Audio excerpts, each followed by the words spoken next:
Mas? Seperti apa, Mas? Oh, oke. Iya, Kak, awalnya sih saya nggak nyangka bahwa akan terjadi kayak banyak asumsi yang menyimpang kayak gini gitu kan. Karena memang apa namanya, kebetulan di situ juga ada saya di foto itu, dan awalnya sih saya dapat dari temen gitu ya, Kak ini Kak Kiki ini eh, muncul terus nih di apa di timeline aku gitu, apaan sih? Nah, dikasih tahu kayak gini kan. Oh ya udah tuh, akhirnya ada beberapa teman lagi yang nanya sampai akhirnya saya buka, oh iya ternyata bener ya gitu kan. Kalau kalau dilihat dari fotonya itu memang kelihatan rapi, bermake up, terus ceria gitu kan. Tapi eh, saya ada di sana sendiri tuh ngerasain ketika saya datang itu nggak seperti yang di foto gitu loh. Saya datang ya dengan ya biasalah kayak orang kehilangan, kayak orang apa eh, kehilangan gimana sih gitu kan, ya sedih ya murung ya, ya lesu segala macam gitu. Terus kenapa akhirnya fotonya seceria itu ya karena kita berusaha untuk menghilangkan sesaat kesedihan itu, walaupun pastinya setelah kita pulang masing-masing ke rumah itu pasti sedih lagi, dan itu menurut saya sih wajar-wajar aja gitu kan. Nggak ada dari kita yang merasa kayak circle kita tuh kayak nggak empati sama sekali, nggak gitu gitu. Kalau kita nggak empati itu ngapain kita teman-teman datang gitu.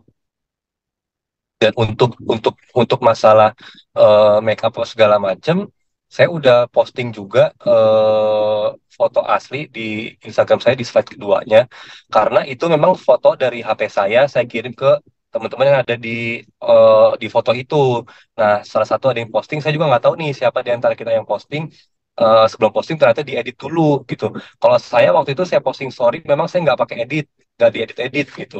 Dan ternyata pas saya bandingin, oh ya ya beda lumayan nih. Kayaknya yang diedit tuh kayak make up full banget, padahal tuh biasa aja gitu. Nah kalau misalnya kayak alis, rambut segala macem ya, ya orang kan beda-beda. Kayak saja waktu tinggal mama saya yang ketujuh ya, saya udah oh ya kayaknya harus lebih rapi deh daripada yang sebelum-sebelumnya, nggak enak sama orang sama tamu walaupun kita lagi berduka gitu. Keluarga saya juga waktu itu banyak foto-foto sambil ketawa-ketawa, ya itu mungkin sebagai bentuk mengalihkan aja supaya kita nggak terlalu sedih, walaupun sebenarnya ya kita pasti sedih banget. Jadi nggak nggak selalu apa yang kita lihat di depan itu ya aslinya kayak gitu, nggak kayak gitu. Kak, tapi kenal Tamara sendiri sejak kapan sih, Kak? Kenal sama Ara Kak itu Tamara sendiri. udah hampir 2 tahunan ya, udah hampir 2 tahun. Dan memang lumayan sering juga satu judul bareng. Terus juga sempet apa, bukan cuman kenal di lokasi aja, kita juga main gitu kan. Kalau lagi emang sama-sama waktunya ketemu ya kita lagi bisa ya ketemu gitu. Kemarin sih terakhir memang kalau untuk ketemu itu di Agustus tahun lalu nih kalau nggak salah.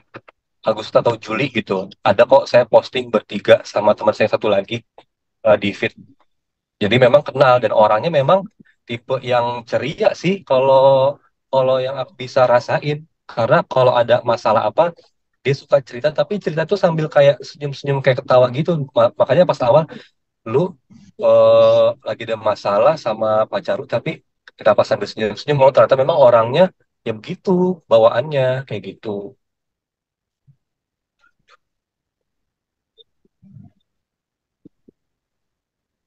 Tapi Mas, maaf Mas, ada sempat ada kecuri. Mas, Hmm. Mas Kiki kenal nggak sih Ya, sama pacarnya Tamara ini? oke. Terus tadi satu lagi ada nanya apa tadi?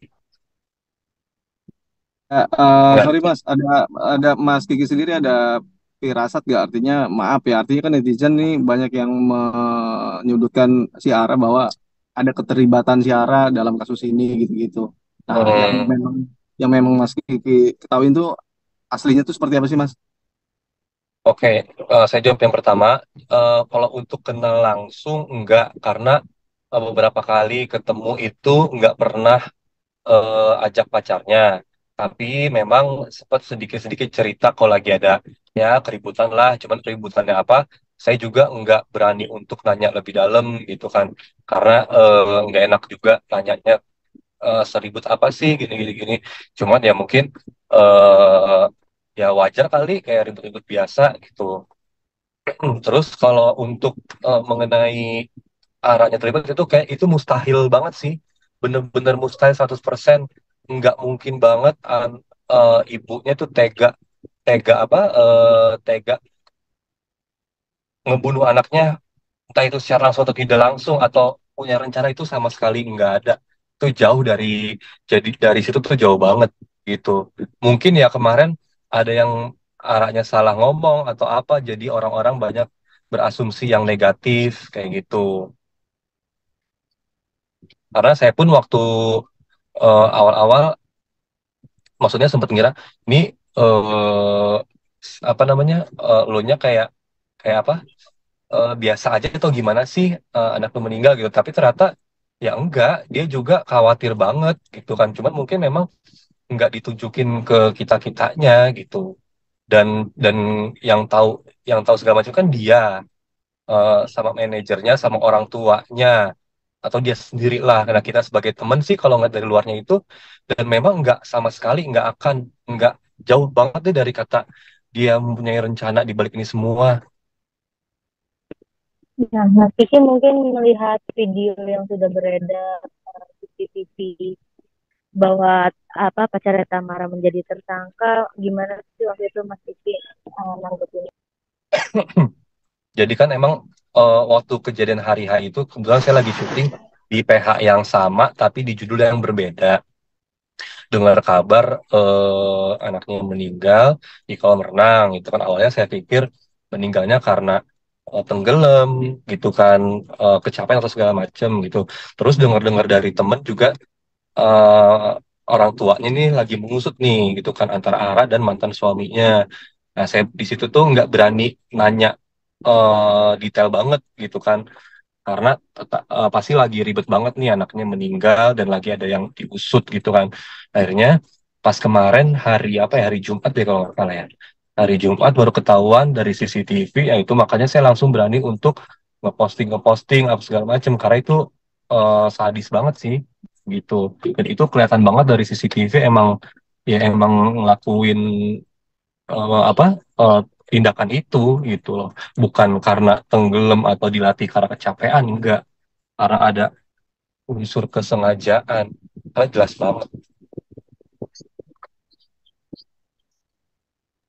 Kak, tapi tahu nggak sih kedekatan almarhum Dante sama pacarnya Tamara sendiri, Kak, yang Kak Kiki tahu? Kalau sedekat apanya nggak tahu banget, karena saya orangnya nggak yang apa ya, nggak yang pengen tahu tentang masing-masing ya, gitu kan, tentang maksudnya tentang pribadinya mereka gitu kan.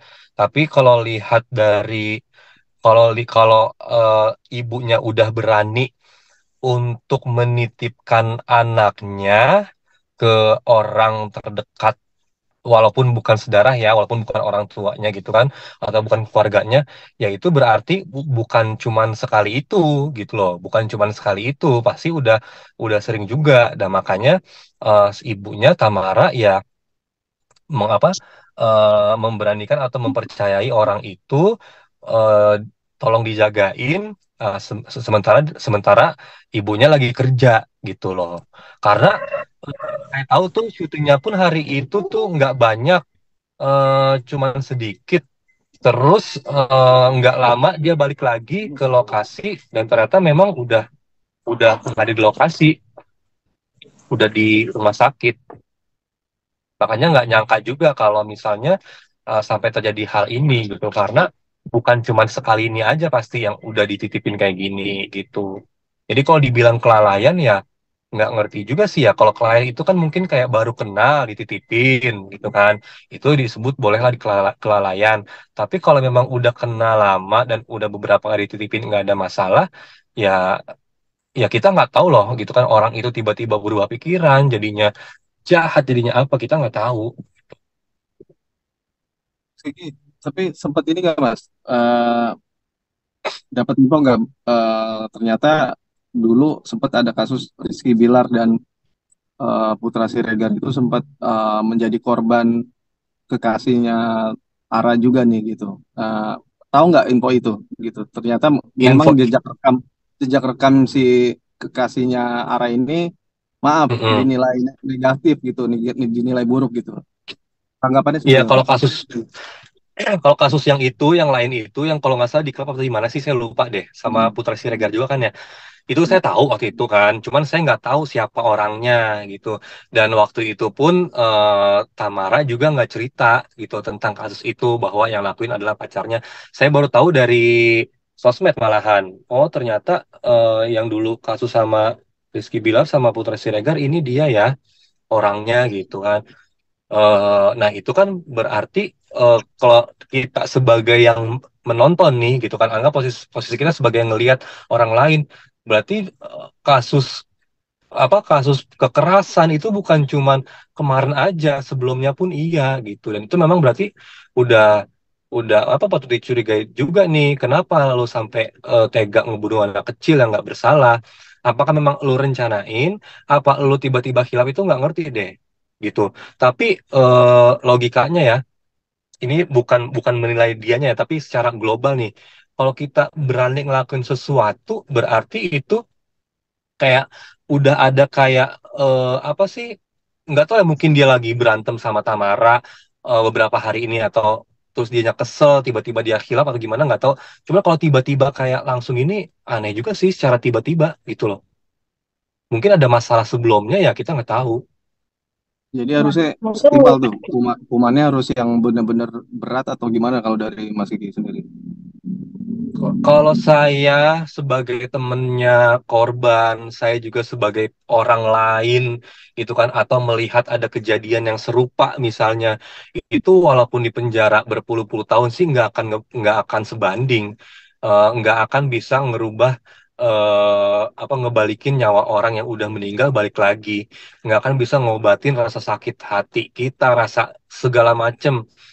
Itu nggak akan bisa gitu kan. Semuanya diserahkan ke polisi, dan nanti biar orang tua almarhum, baik ibu atau ayahnya, yang akan berjuang bagaimana hukum itu harus ditegakkan gitu. Kalau saya sebagai temen di sini juga, saya sebagai apa ya, sebagai teman dan ngebela ngebela hal ini gitu kan, saya berharap masalah ini akan mendapatkan hukuman yang seadil-adilnya, walaupun mungkin tidak akan pernah bisa adil karena ini ngilangin nyawa orang itu. Ya, Mas Kiki, Kiki mungkin Mas Kiki mau nanya dong. Eh, Mm-mm. ini kan ada dugaan katanya juga kenapa bisa terjadi hal itu karena hubungannya si Ara dan YA ini ternyata dilarang gitu, nggak disetujui. Jadi akhirnya dugaannya ke arah situ. Nah sejauh ini yang mungkin Kiki tahu hubungan mereka berdua memang tidak disetujui oleh keluarga atau gimana ya, sampai mungkin dugaan ini akhirnya mencuat karena ya timbulnya kejadian ini. Itu sih. Nah, kalau masalah hubungannya tidak disetujui sama keluarga, atau enggak atau bagaimana, saya tidak tahu gitu kan, karena saya juga tidak kenal sama keluarganya. Saya kenalnya sama Tamara gitu kan. Saya tahu anaknya tapi saya belum ketemu gitu. Karena kalau kalau ketemu, iya bentar ya Kak, agak telat nih. Karena aku lagi ngurusin Dante dulu kayak gitu kan. Tapi kalau hubungan hubungan Tamara sama pelaku itu, kalau ternyata tidak disetujui, saya nggak tahu gitu. Tapi kalau kalau nanya nih sebagai teman gimana, saya nggak setuju gitu kan. Dari sebelum kasus ini ada, ditarik ke belakang hubungan Tamar dan pacar ini, kita kita sebagai temennya nggak setuju gitu loh. Kalau Ara tuh tetap lanjut sama dia. Cuman nggak setuju kenapa, saya nggak bisa jelasin panjang lebar ya, karena takutnya saya salah ngomong gitu kan. Saya di sini hanya untuk ngebantu meluruskan apa yang menjadi asumsi publik yang menurut saya itu salah besar sih gitu.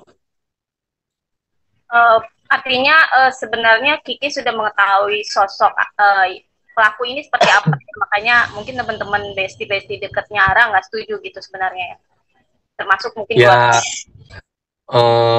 ya pokoknya intinya saya sama teman-teman memang nggak setuju. Nah, kenapanya saya nggak berani ngomong alasannya gitu kan. Yang pasti intinya saya dan teman-teman terdekatnya Tamara memang nggak setuju sih gitu. Dari udah lama. Saya kenal Aranya tuh udah setahunan lebih gitu kan. Baru pertama kali diceritain aja saya udah nggak setuju gitu.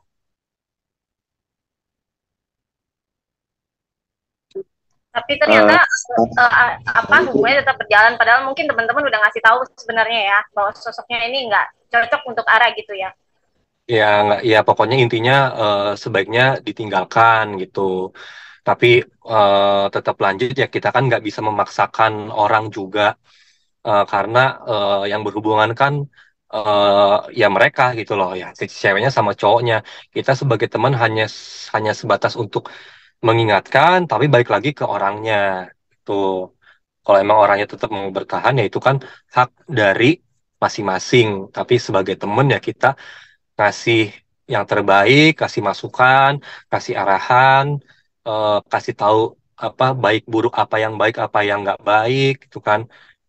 Selebihnya ya udah terserah mereka gitu kan, terserah terserah masing-masing.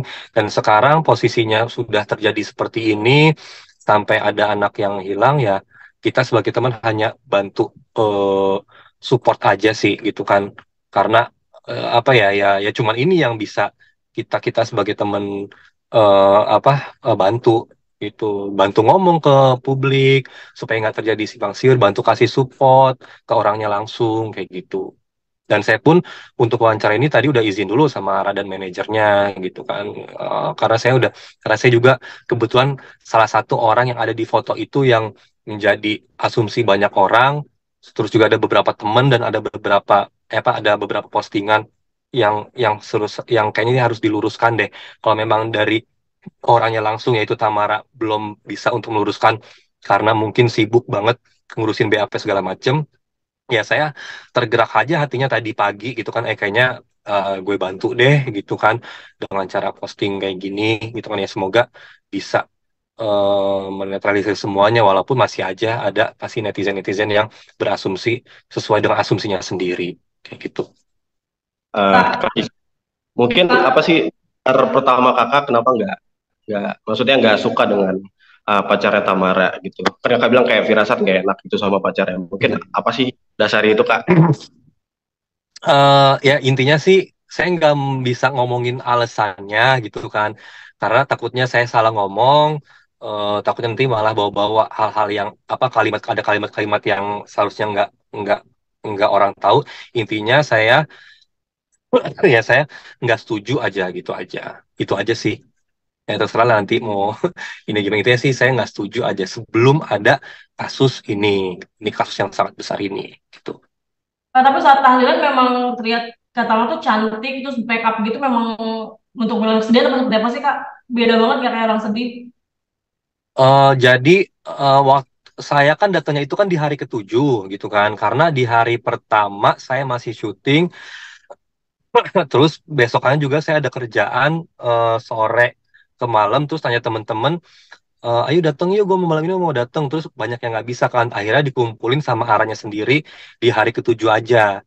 Nah kalau dilihat dari hari pertama sih kan ada tuh video-video dari wawancara sama media kan, itu memang mukanya tuh ya itu mungkin hari pertama ya, masa stresnya kelihatan, lusuhnya kelihatan, murungnya kelihatan, apa segala macam itu kelihatan gitu. Terus memang di hari ketujuh itu tuh memang beda gitu kan ya, mungkin gini loh, mungkin selama 7 hari ini pelan-pelan sedikit-sedikit dia menata dirinya sendiri gitu. Bagaimana supaya tampil ya ya ya gimana ya? Bagaimana supaya tampil ceria walaupun nggak bisa apa ya walaupun sedih gitu. Karena saya juga ngalamin waktu orang tua saya meninggal, memang buat kayak makan aja tuh buat makannya itu nggak kepikiran, buat pakai baju apa tuh nggak kepikiran, cuman pas sudah hari ketujuh, oh iya ya anak gue apa orang tua gue udah pergi, udah ini udah gini nggak bisa, ya udahlah apa dan ini malam ketujuh mungkin lebih rame yang datang, jadi ya udahlah pakai baju yang agak rapi gitu kan, agak rapi kayak gitu-gitu sih menilainya. Cuman netizen kan melihatnya hanya dari foto-foto itu aja tuh, yang dari foto-foto kayak senyum apa, karena emang kita berusaha untuk ini untuk bikin suasana itu ceria, walaupun abis foto itu ya dia murung lagi, kadang dia nyamperin kita, terus dia nyamperin temen yang lain, dia duduk di sana, duduk sini tuh kayak orang linglung waktu di hari H itu, di hari ketujuh itu, gitu. Aku bantuin tentang kalau punya aku.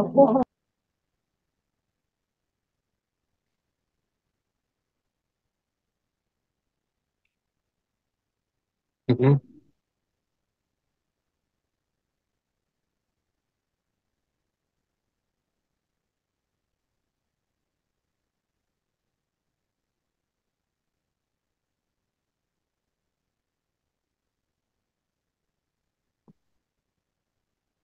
Iya, saya juga sempat lihat gitu kan. eh ini saya memposisikan diri sebagai orang luar yang tidak memihak satu sama lain, hanya melihat dari CCTV aja, itu dari CCTV aja tuh udah ketahuan. Dari CCTV aja tuh kita siapapun pasti bisa lihat gitu. Anaknya lagi diem, di sebelahnya ada anak cewek ya, nggak tahu deh itu anaknya dia atau apa gitu kan. eh Terus anaknya itu si Dante itu diambil, celupin ke beberapa air, beberapa kali ke dalam air. Ya itu kalau misalnya masih masih menyangkal, ya itu bingung aja sih gitu kan, karena kan CCTV-nya udah jelas banget, udah jelas banget itu.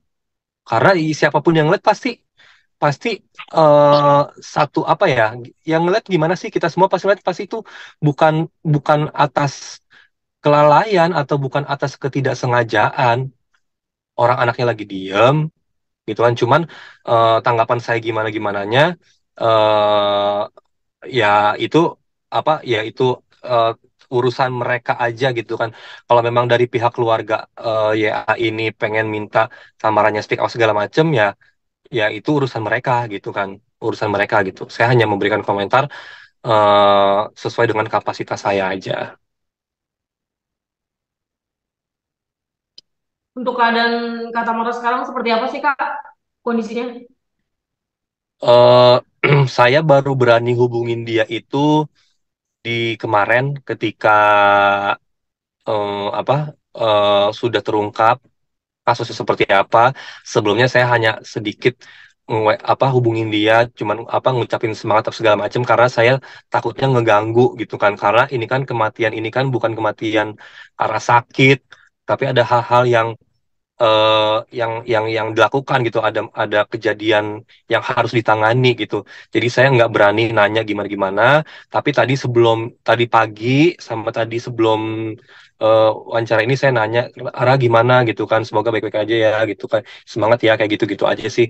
Saya nggak nanya gimana keadaannya yang gini-gini gimana gini ini, enggak gitu kan, cuman bilang semangat, tetap harus berdoa, tetap harus kuat, tetap jalanin, eh, tetap diusap segala macam gitu ya. Pasti shock, sedih apa segala macam itu pasti sih, nggak mungkin enggak gitu. Karena saya juga nggak berani nanya terlalu dalam dalam banget keadaan dia, takut mengganggu. Kak Kiki selama syuting bareng sama Kak Ara tuh dia sering bawa Dante ke lokasi syuting nggak sih? Atau memang udah biasa dititipin Dantenya ke orang-orang? Nggak pernah bawa gitu kan. Dan kemarin pun eh anaknya sempet sempet main tuh, sempet ikutan syuting juga, bukan cuma sekedar main, tapi dapat dapat peran sedikit gitu kan. Itu baru pertama kali deh kalau nggak salah, karena sebelum-sebelumnya tuh nggak pernah, kalau sama aku ya nggak pernah diajak, baik itu syuting ataupun pas kita ketemu. Tapi dia cuman bilang, Kak maaf ya telat, lagi ini Dante dulu. Itu kan di rumah itu kan ada orang tuanya dan neneknya kan, ada neneknya juga, ada yang jagain juga, ada Tamaranya juga gitu. Nah, untuk seberapa sering dititipin ke pacarnya saya nggak tahu.